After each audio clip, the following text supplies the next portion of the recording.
Canada is a vast country, and for almost 1/5 of the population living in rural communities, access to universal health care services, as guaranteed by the Canada Health Act, is limited.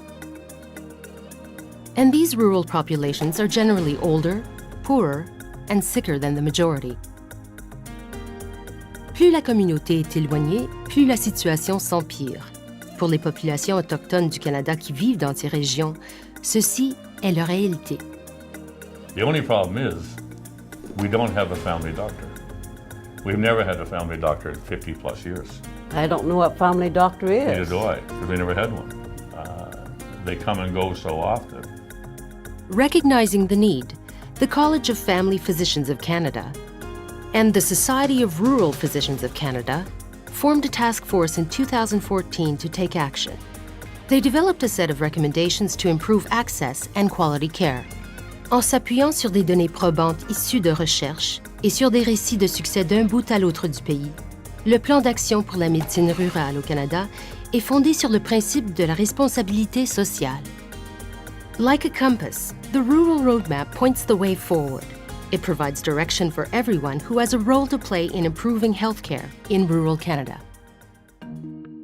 The roadmap recognizes that using money alone to encourage physicians to choose rural does not work in the long run.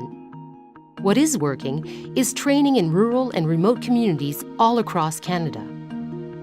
Changes in medical education are making a difference.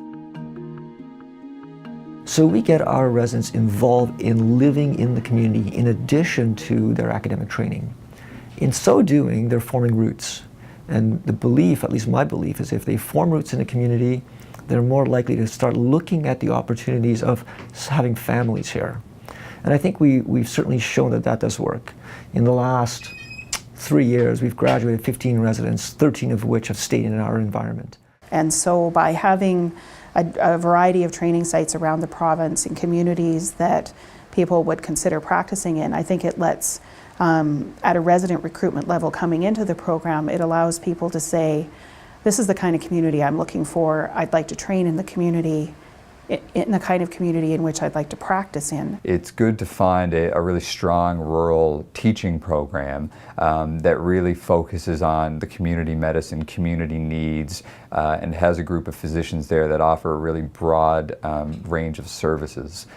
Because it's important to learn to practice medicine, you know, in an environment that you want to, in an environment similar to the one that you want to practice in. I knew absolutely that I wanted to do family medicine, but exactly where I wanted to do it was less clear. I'm actually from Ottawa, Ontario, and it seemed like the easiest decision was just going to be to keep the apartment I was living in and continue my training at home, which is, like, Ottawa is my hometown.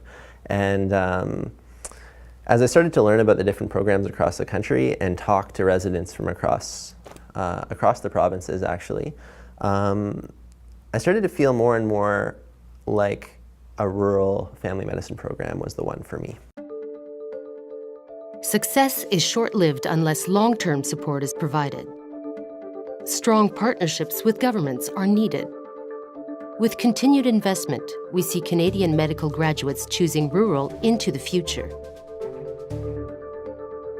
Working with Health Canada that has provided a lot of the funding over the years for this program, and has recently announced a 2-year extension to the Nunafam program is very welcome to me.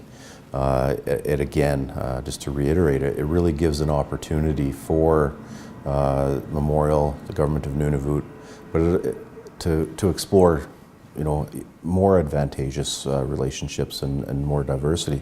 But it's also set the standard and given us a lot of leadway into negotiating with other universities and other jurisdictions across the country to look at mirroring or taking some of the best practices of this program. There needs to be support by government that training physicians in these rural environments is key to their recruitment and retention. So working with government to try and provide opportunities and look at mechanisms to support and to actually enhance the opportunities for rural docs to be involved in this kind of training has been ongoing work. So government's role in education is is identifying to the college that there is a need.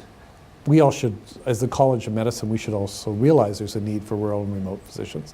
And then providing the resources for us to develop remote sites. And working in partnership with the college to identify sites, help us assess the feasibility, help us also to have an interprofessional opportunities in those sites as well. So no residence training program can do it alone. You can't do it only with universities.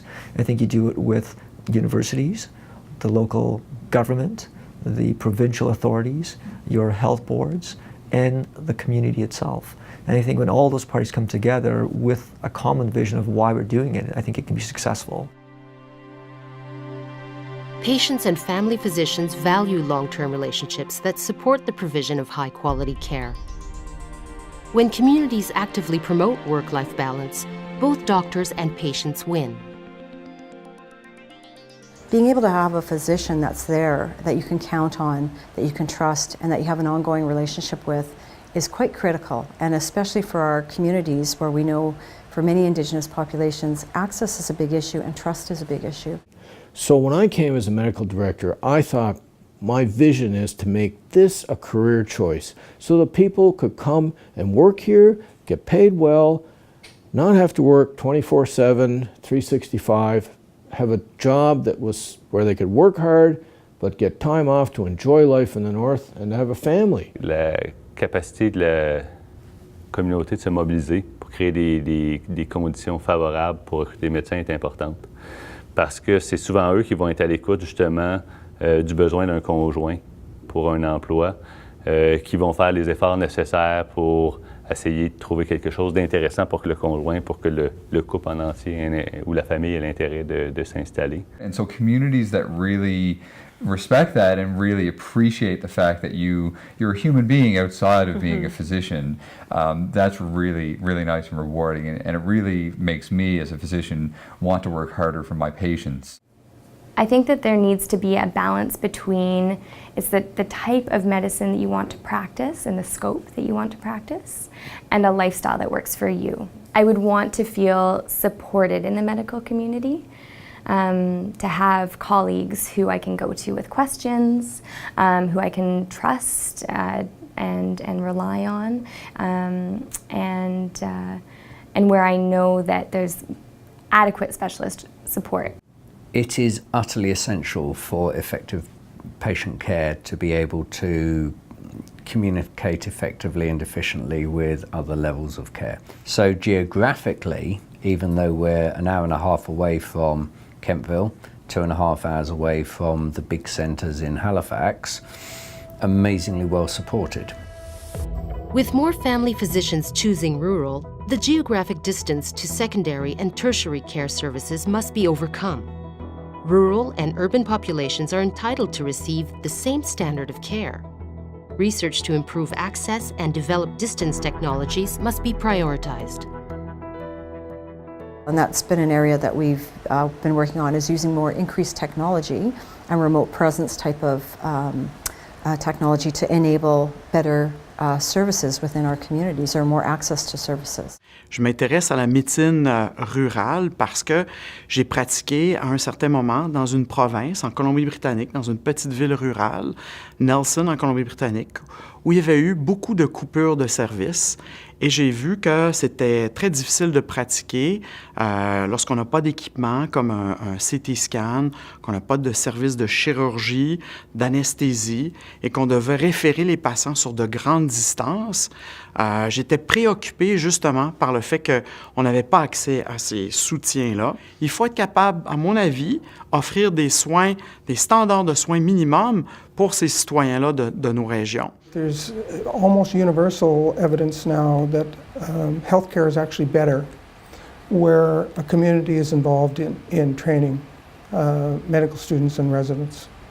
And so from the perspective of the literature, the supporting literature, it's a fairly easy sell to get some support from the government. And as I say, our government has been very supportive. The next challenge is sustainability. can you sustain the program? Are you going to sustain the program for the next 5, 10, 20 years? And if you're going to do that, are you going to have the same players at the table, and are you going to have the same commitment? And that's a challenge. And I think if you can show that a program is providing benefit to a community, benefit to a geography, benefit to a province, benefit to an area, you're probably going to be able to sustain it. Canada's Rural Roadmap for Action, with its 20 recommendations, points the way forward. A sustainable rural physician workforce is within reach, but a commitment and a willingness to act is needed by us all. Le Collège des médecins de famille du Canada et la Société de la médecine rurale du Canada sont ravis de pouvoir continuer d'offrir un leadership pour mettre en œuvre le plan d'action sur la médecine rurale. Ongoing education to upskill and train physicians to meet the needs of rural communities must be a priority. Together, we can make a difference. The future requires us to know the direction we're headed. Our destination is a place where physicians, working in teams, provide care for all people in Canada, no matter where they live. That would be my comfort, to know that somebody's there for us, and it's the same person regularly. It doesn't have to be the same doctor all the time, but somebody who knows my history, wellness and not so wellness. That would be a great comfort to me.